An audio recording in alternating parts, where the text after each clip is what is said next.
Welcome to Running in the 70s, where we interview, meet, and get to know athletes of all kind who were running in the 70s. I'm your host, Matthew Kleinowski.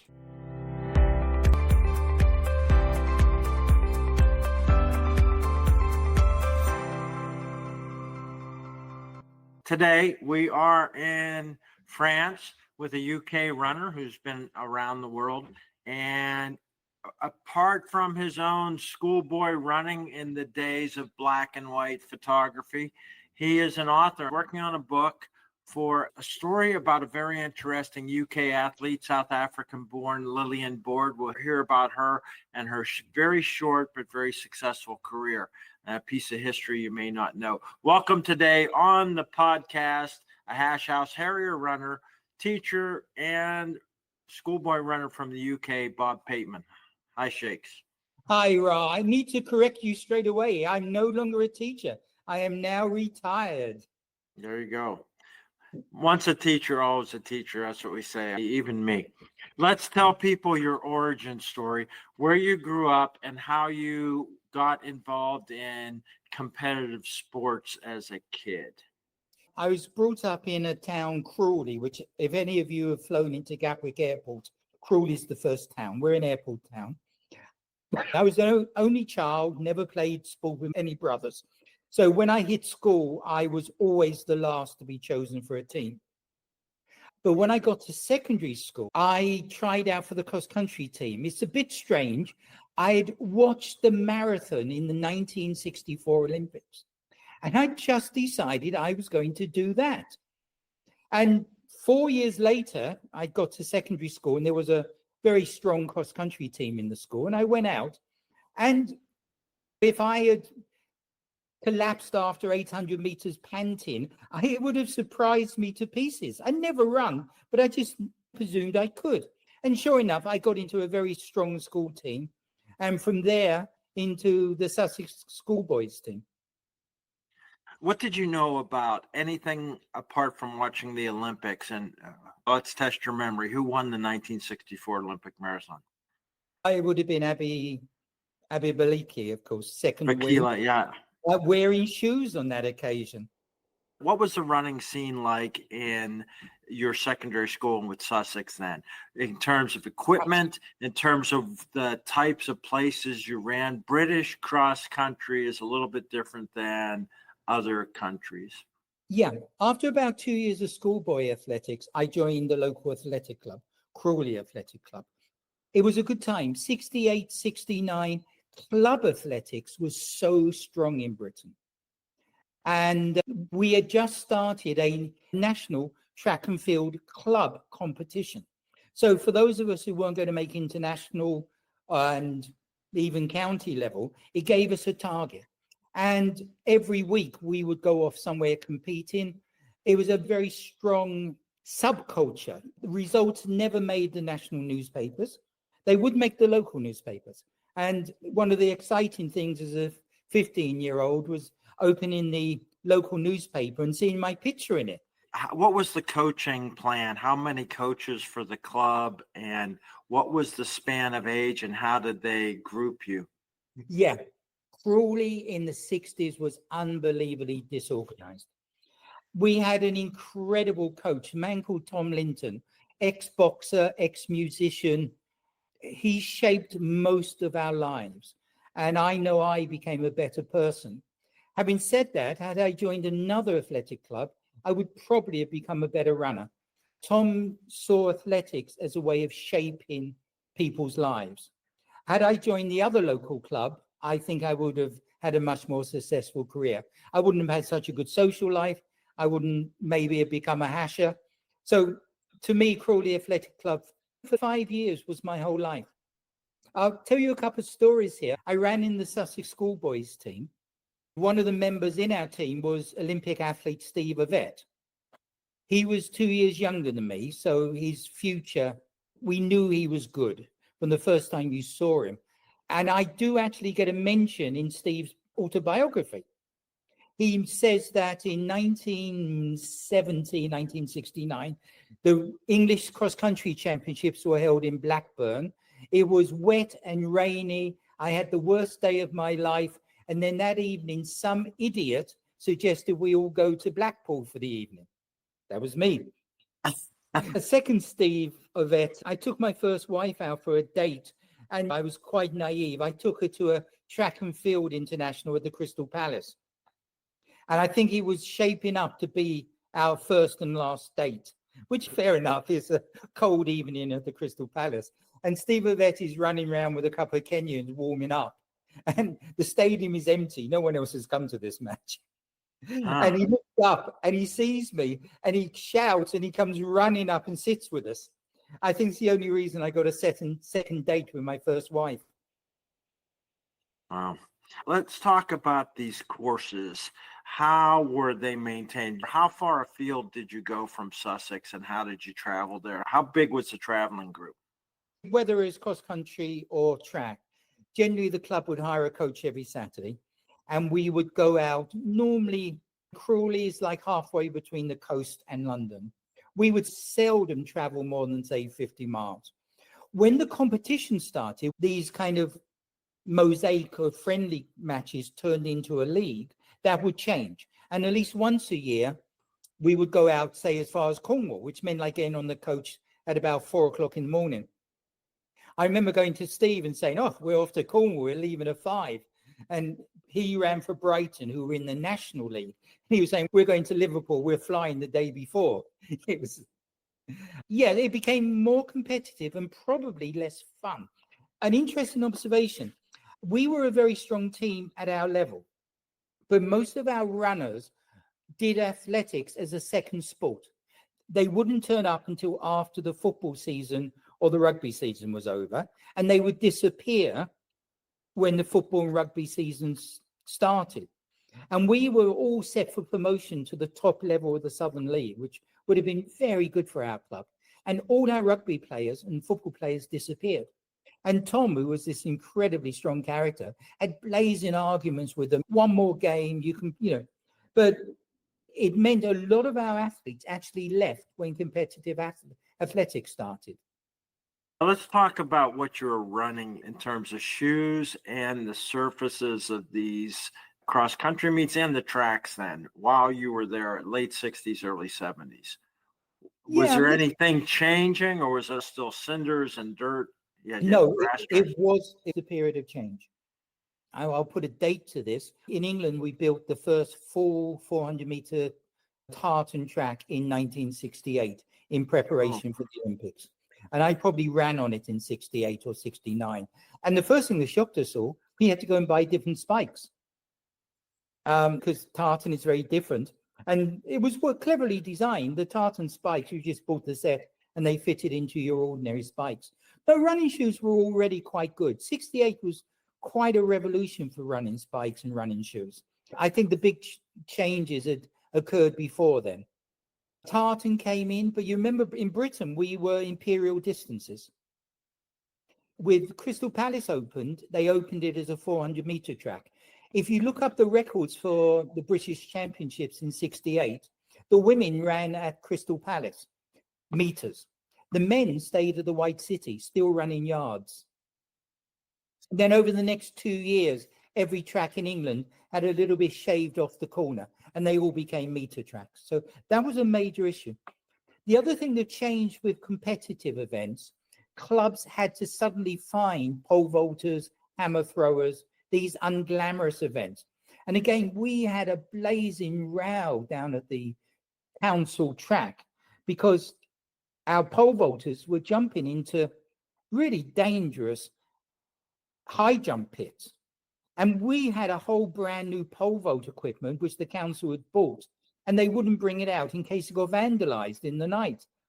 So, that did change British athletics. Suddenly, every club had to cater. Also, there were several clubs. I'm actually writing about one now, Shaftesbury Harriers, which are famous for Dave Bedford being a member. They were a cross-country club. They decided to enter the Southern League Division 5, and you and I now could probably win Division 5, just the two of us. It was a low standard. And they went from there to champions of Britain in about 8 years. For various reasons, but driven by the motivation of competition.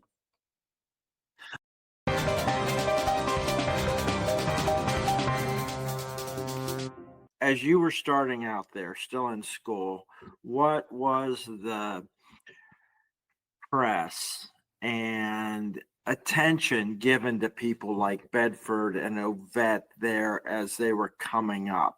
Was there a recognition of their potential? Yeah, it's actually a very interesting question. The quality papers, particularly the Times, would have an athletic correspondent who on Sunday and Monday would put a summary of the week. Now, obviously, when the Olympics or the Europeans came round, quite good coverage, to be honest. But they would probably have one correspondent who would deal with one event, maybe two over the weekend. The great one was Cliff Temple, wonderful man, incredibly funny writer, who sadly committed suicide. He was accused, we all believe unjustly, of molesting some of the young female athletes he was training because he was exposing corruption in the high level of British athletics. And he actually walked along a railway track and walked into a train. For me, he was one of my heroes. I would write to him as a 15-year-old athlete who was thinking that I'm not going to make the Olympics, maybe I'll make the journalist. But yeah, I respected Cliff. So the quality papers would do that. For all of us, though, the thing was a little magazine. I have one on my table. There's a coincidence. Here it is, Athletic Weekly. Uh-huh. And we would subscribe to this. You couldn't buy it from the counter. You had to subscribe. And you'd go down Friday, and there would be a little magazine, beautifully written, with every possible result of every possible meeting. So that's how athletes kept in. Now, the man who changed this was David Bedford. The charisma of that guy. So we're looking now 71 onwards. He just brought people. I went to the 1972 British Championships where they were going to select the athletic team. And for the first time ever, you needed to buy tickets in advance. You couldn't just buy them at the stadium. I remember some of my club mates turning up with a look of shock on their face because the Crystal Palace was always half empty, even for a big man. It was so amateurish. I went down to the midweek England v East Germany game. I put on my Crawley AC tracksuit and I watched it from inside the track. Yeah, that reminds me going to the Pennsylvania State High School Championship the second year after I graduated. I turned up. Yeah, I just walked down on the track, wore a hat, and helped adjust the hurdles.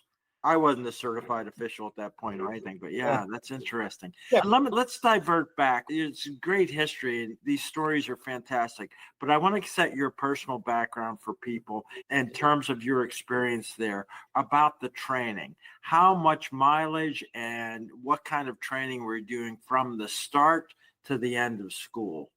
When I ran for Sussex Schoolboys, I was not training at all. I would literally just go out for the races.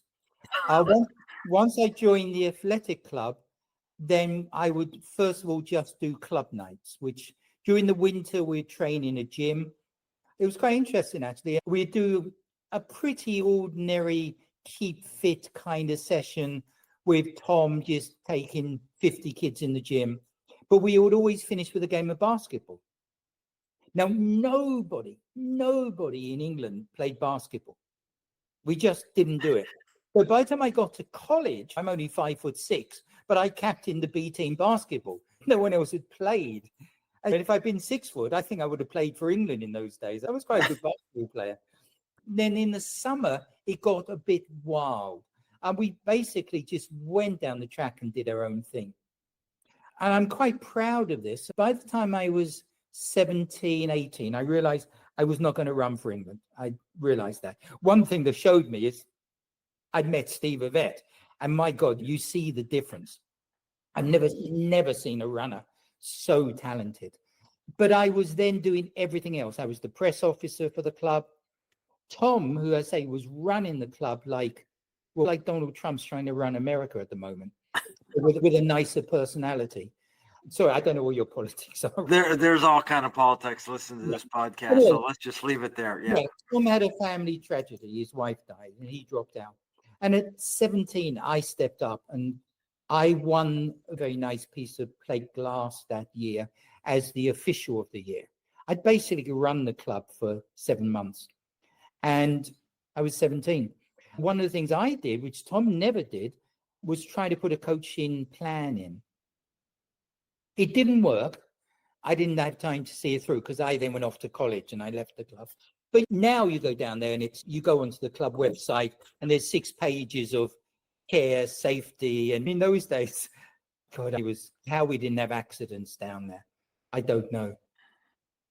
What was your personal evolution of the importance and your personal self-assessment of competition? How did you handle that? Coming from this background, not training, turning up with races, saying, I'm good at this, but how did you face competition and how did that affect your self-image over time?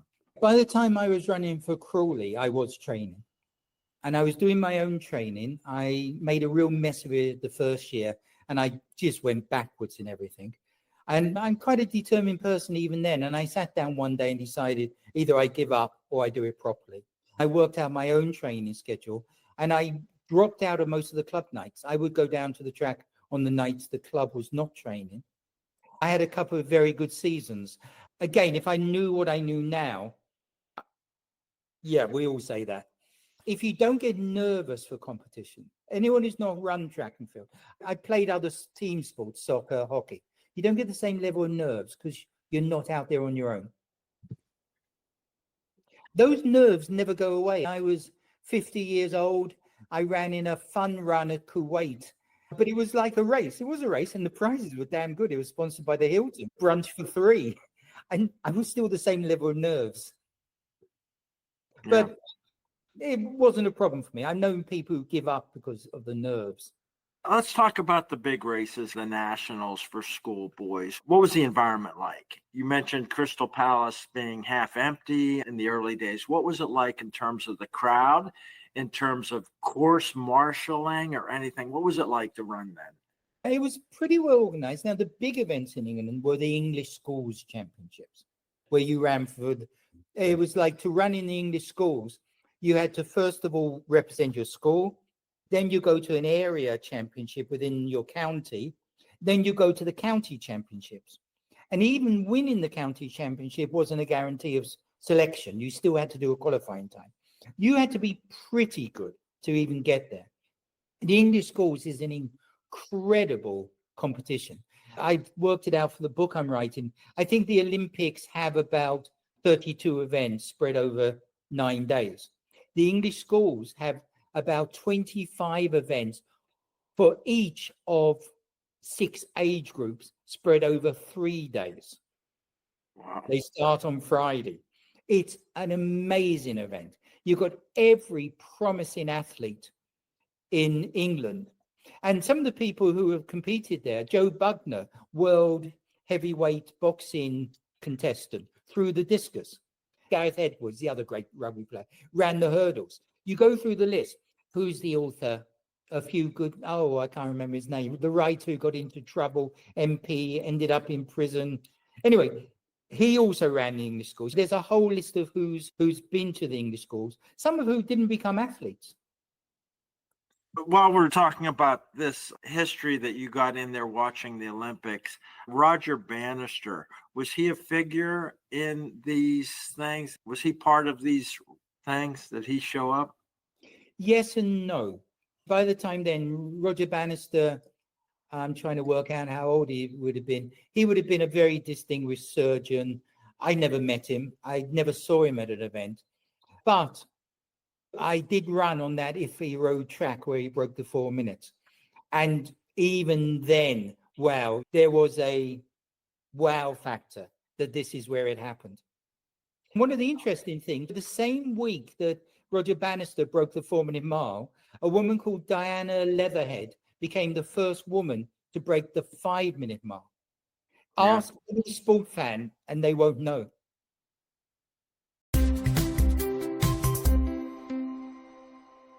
Yeah, that's great. I want to ask a little bit about your transition out then. You came to a realization that my career is not going to take me on to the Olympics or the national team. So you adjust and you went off to college. How did you handle that realization? It was not a problem. Subconsciously, looking back on it, if I had not gone to college, if I'd not been accepted, I would have stayed in Crawley and I would have gone into team management and coaching. And now I'd be getting a gold watch from the athletic club and maybe an MBE from the Queen for my services. I think I would have made my life in athletics. I was a very good team manager. I was 18 and I took our under 16 team to the national finals, real way above our ability. But for various reasons, I did scrape into college. There's another story here. I had no idea what I wanted to do. I was not going to become an athlete. I was going to spend my whole life with Crawley and Sussex Athletics, team manager, and so on. I was no idea what I wanted to do for work. So I was working with my father. We were repairing a roof. And I saw a young teacher down below teaching primary kids rugby. And I thought, I'd like to do that. So I went down to the athletic club social pub that we use, said, I think I'm going to become a teacher. And one athlete said, oh, my brother over there is in teachers college. Come on, let's go and talk to him. The next week he brought me the form, helped me fill it in, took it down for me. I didn't know what I was doing. I got an interview. Now, I had the worst spelling in the world. I had very average academics. Every other kid in the interview had 2 or 3 county school sports to their credit, and I had a bit of running. What happened was the guy in front of me for interview was Mike Grattan, the last British guy to win the London Marathon. The librarian at college was the 10th ranked Scottish marathon runner. And the 2 tutors realized they needed only 1 more for the team. So if Mike Grattan had said no, they would have not taken me. They would have taken a rugby player. But Mike accepted. So they took me, thinking I'd drop out of Christmas after the cross-country season. But no, we kept going. What was it about you at that point in life that made you a successful manager? I knew the sport inside out. I was really good at going up to younger kids and saying, you should try the hurdles.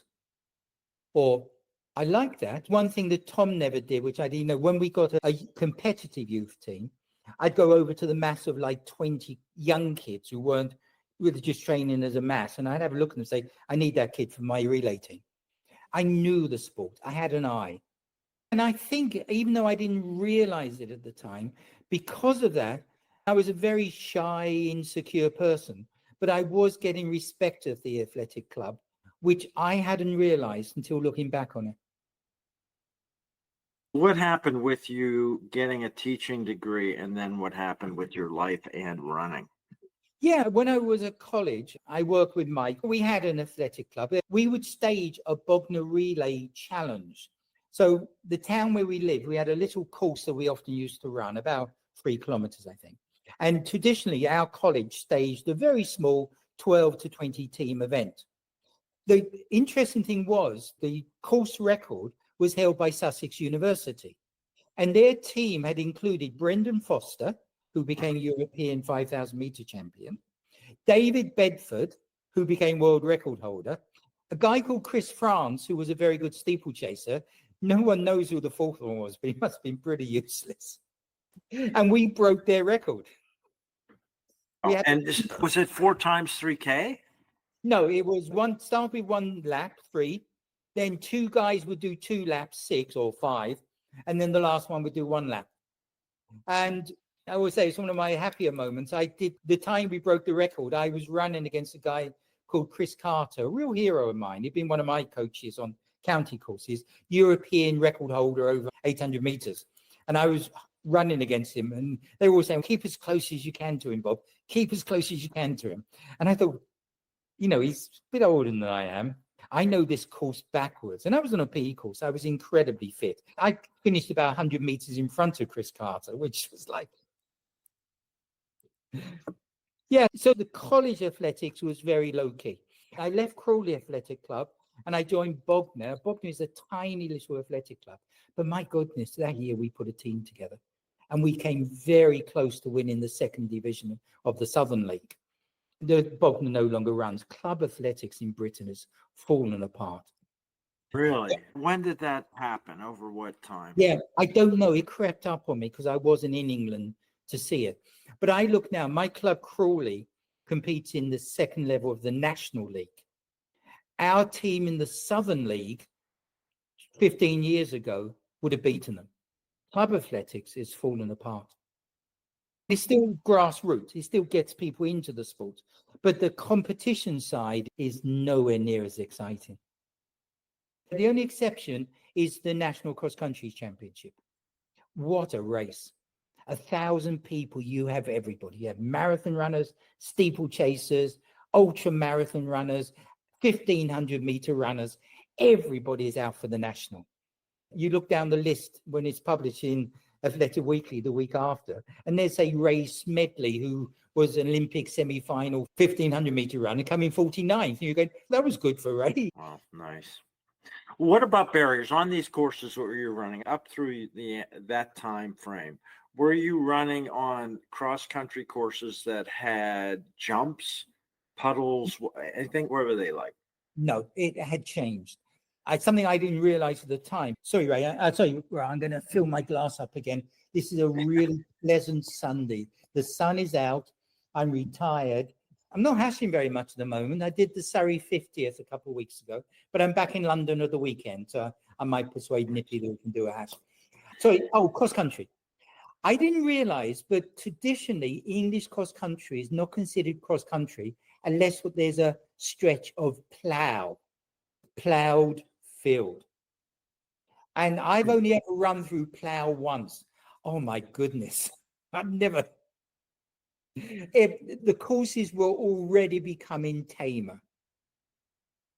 You no longer were expected to jump over fences. The plow section was no longer there.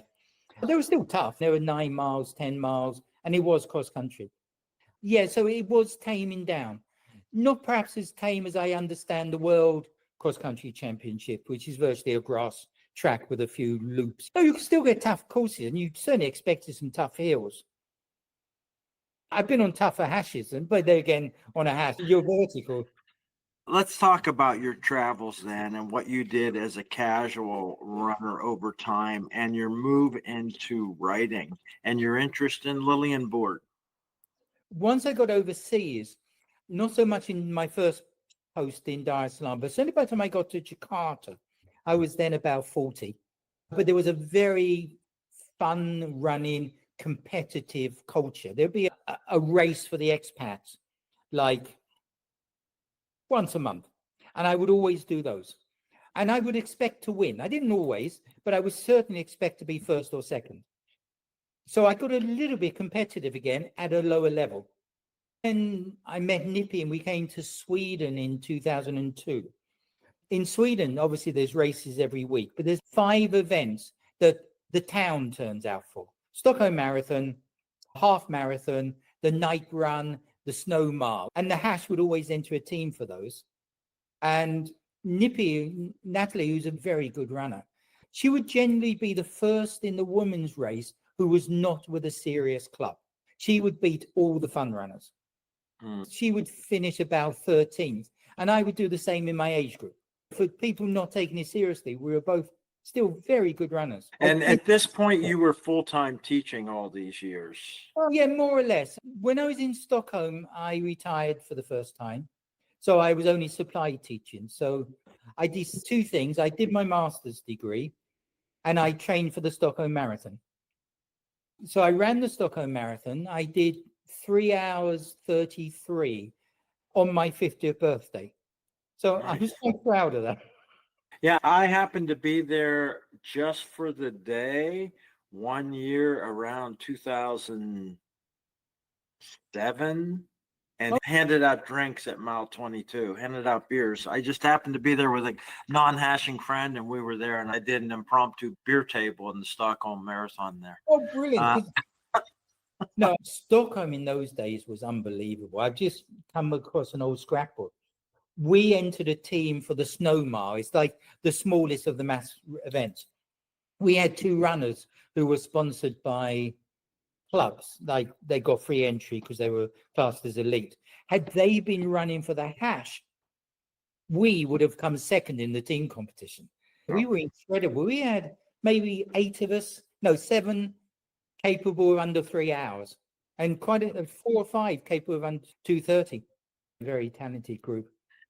What about your involvement with kids, coaching, mentoring, that stuff that you had done early in life as a team manager? Did you find an outlet for that while you were a teacher? Not very much. I've done a fair bit of coaching, but by the time I got to college, I was playing more team sports. I've only ever once really trained a team. I trained at my school in Oman, a Muscat team. We moved conferences. So we became more competitive in more sports, and we had to find a cross-country team. So I trained a cross-country team for the Southeast Asian Championships or whatever. And we went to India and we did okay. Yeah, I was quite proud of them. I've never really gone into coaching. It'll be one of my regrets in life. When did you start writing? You're a prolific writer. You've done a lot of work with House Harrier history, with a lot of your own personal writing, and you've got this project about Lillian Board. When did that take in that it became something you did? How's the discipline for that compared to the discipline of runner training? It's interesting. The writing predates the running. It's been something that's in my soul from day one. And ironically, my first motivation was to make lots of money so I could retire and spend my time running. But I think the turning point, I was in college. I was doing lots of writing for the college, particularly in the local newspaper. I got the reputation that if you want an article in the Bognor Times, go and see Bob, he'll write it for you. And I went down to the Bognor newspaper. I'd already been press officer of Crawley. So I introduced myself and I took one look at this guy and I thought, you haven't left your desk for 7 years. You're going to publish everything I send you. He was a poor guy, lazy, come to the end of his career. All he wanted was copy on his desk. So I was writing for the newspaper about everything in college. And I started doing some articles. And there was 1 week I did get 3 articles accepted by national magazines, low-key magazines. And that's the point where I think when you're published nationally, you say, okay, now I'm a writer. It's hard work. You've talked about the Lillian project. A bit of bad news there. I did find an agent who wanted to represent me, but he's been unable to find a publisher. So that's back on the back burner. I'll relaunch that in 1968 when we get to the anniversary of the Olympics. It happens. The writing has been so rewarding. The last 2 jobs I've had have been because I'm a writer. The headmaster wanted a teacher to inspire writing in the school. I probably made more money because I was a writer. Yeah, interesting. Let's give everybody a blurb. If certainly people not from the UK won't be as familiar with Lillian Board's story because it was a tragically early ended career. What's a blurb about Lillian Board and why she drew your interest? Yeah, absolutely. Lillian was about 3 years older than I am, 4 years older. She took British athletics by storm. In 1967, she went to Los Angeles running for, was it a Commonwealth or a European team? I believe a Commonwealth team. And she was the slowest woman in the race. She won the race. Now, it was the first athletic competition, I believe, televised live in Britain from America. Huh. So after winning this race, totally against the odds, she was still only 17. She rang her parents to say I won and couldn't believe they'd actually watched it. She then instantly became what we called a Golden Girl. Now, to me, the Golden Girl title is a little bit racialist. It meant 2 things. It meant a gold medal potentialist, but it also meant pretty blonde hair. We never gave a title to the next generation of female athletes. So I'm uncomfortable with the title, but she was the Golden Girl. So she went to the Mexico Olympics as a favorite, and she lost the race in the last 2 or 3 strides. Years later, a couple of years ago, I sat in the stadium. I've been in Mexico. And it was an empty stadium, and I'm sitting there, and I've seen the tape so many times. I could watch the race almost like in real time in my mind. Because I was aiming to write a biography, and I still am, the fact that we don't have a publisher yet is only a delay.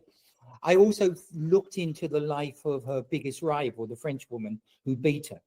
For people that really aren't familiar, this is the 400 meters. 400 meters, 1968 Olympics, and the duel between the two women carried on to 1969, which was the European Championships. And some of these races exist on YouTube. Really incredible personality, incredible women. Colette Besson is an unbelievable character. So we had this two incredible women with this incredible rivalry. And then in 1970, Lillian comes out. She's now European champion, Olympic silver medalist. The Commonwealth Games are coming up. Two things happen. The first of the non-blonde superstars, a woman called Marilyn Nerfield, who's British Jamaican. She's British at the time. She comes out and she's 18, the most talented athlete I've ever seen. And she is clearly better than Lillian at 400. Lillian is moving up to 800 and 1500. Marilyn never had Lillian's social skills. She never had a relationship with the press. There was so much racialism in sport in the 70s. It's not widely publicized, but there was the Commonwealth Games, 1970 in Edinburgh, which was supposed to be the friendly games. There was almost a physical fight in the dining room when the British throwers, who were, yeah, they were all, maybe one wasn't, but they were all on testosterone prompting drugs, told the Jamaican team to quieten down. The friendly games, mixed cultures. Anyway, Marilyn went off to run for Jamaica after that. I last saw Lillian run, and I was at the Crystal Palace. She ran in the women's championships that summer, and she looked awful. There were rumors that she was unwell, but it was thought to be just a stomach problem.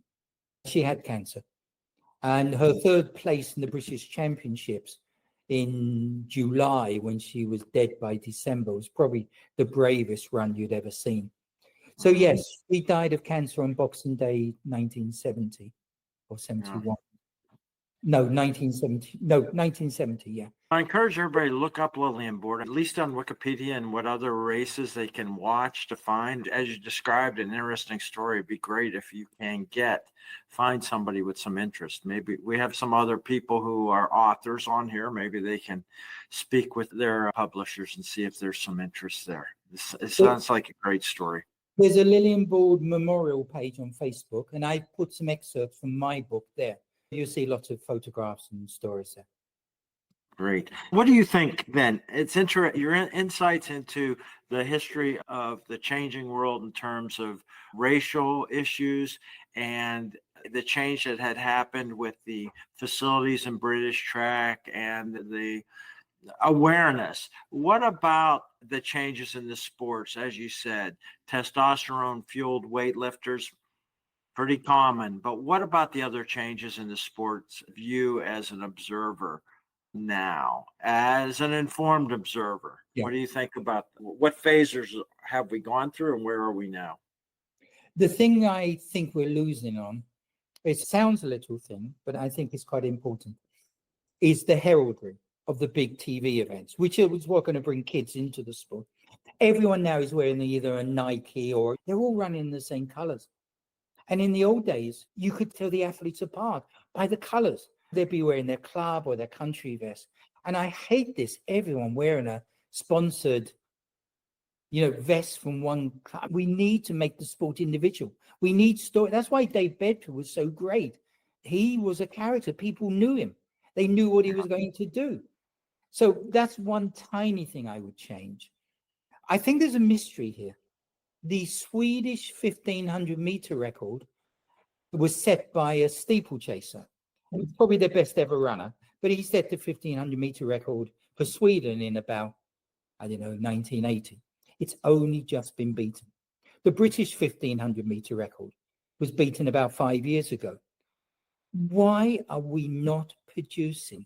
The fact is, if Coe and Ovett were running today, their times would still win them medals in the European Championships. Their times would still get them into Olympic finals. We talk about high altitude Kenyans, Ethiopians. But the fact is, the generation when I was there, they were running incredible times. Now, we know in the sprints and the throws and most events, and particularly on the women's side, which if we have time, we can talk about, there were drugs. There were drugs everywhere. I would go down to Crystal Palace and train. My best mate was the British discus record holder. We'd go up in the canteen. You'd be there and you'd see some thrower suddenly run out of the room and spew up, or you'll see some sprinter's eyes were now yellow. It was no secret who was on drugs. Yet there was never, ever a rumor that any middle distance runner took drugs. Yet there is this gap of 30 years where Western runners have not been as fast. And I cannot explain it.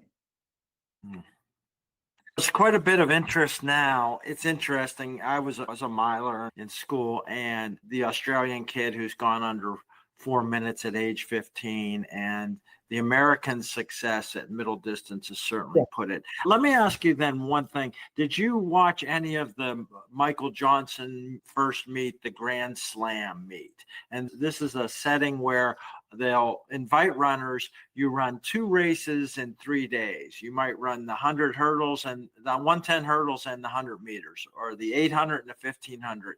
You get points, $100,000 in 3 days for the most success. Did you see any of it? No, I haven't. I did read about it. I think it's interesting. We started this, a professional circuit, in about 1981. A lot of retired Olympians came together and tried a tour, and it was of no interest. The same people racing against each other week after week for no apparent purpose except to make money. No, I must admit, I've not taken an interest in it. Yeah. The part of the stated goal is to put it in front of the public and get more interest. But personally, I was a little disappointed in the showing of it, in the announcing of it. They had some quality announcers and some names, but it just wasn't presented with enough, as you say, heraldry and excitement compared to an Olympics. And that's what's going to happen if they're going to have interest more than every 2 or 4 years. Yeah, athletics is a strange sport to watch. To me, as someone who's really into the sport, or was into the sport, a club match where you're watching and you're thinking, well, they're 5 points ahead, but they're weak in the pole. That's the fun of it. To sit in the Crystal Palace in an empty stadium and watch your club compete in the National Cup final, and knowing, you say, I've raced against him. It's sport to enjoy. You need knowledge. And I don't know if that exists to the general public in athletics. We have characters. We have Bolt, we have Bedford. But to watch a race and realize the person in 7th over 3,000 meters is a potential Olympic marathon runner, you think, my God, I didn't know he had that speed. It's a funny kind of sport. I think only people who are really in, which I'm not anymore. I don't have that knowledge anymore. When I was in the sport and we would sit at the Crystal Palace, I drove back one day. I was the designated driver. And in my car, I had Richard Slaney, the British discus champion and the second strongest man in the world. I had Bruce Longdon, who coached Daley Thompson. It was being in the sport that counts.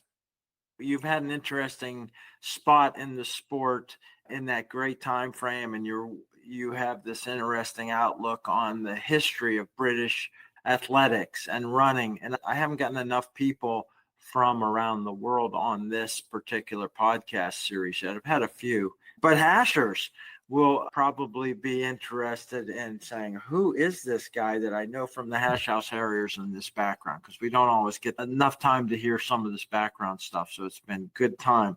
You went for a run today? Yeah, I've had a few problems. I've had a hip replacement. And for about 18 months before the hip replacement, I couldn't run. So I went 2 years without running.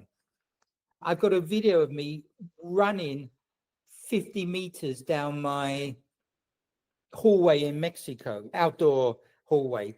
And that was the most enjoyable run I've ever done. I was 5 days out of surgery and I ran this 50 meters.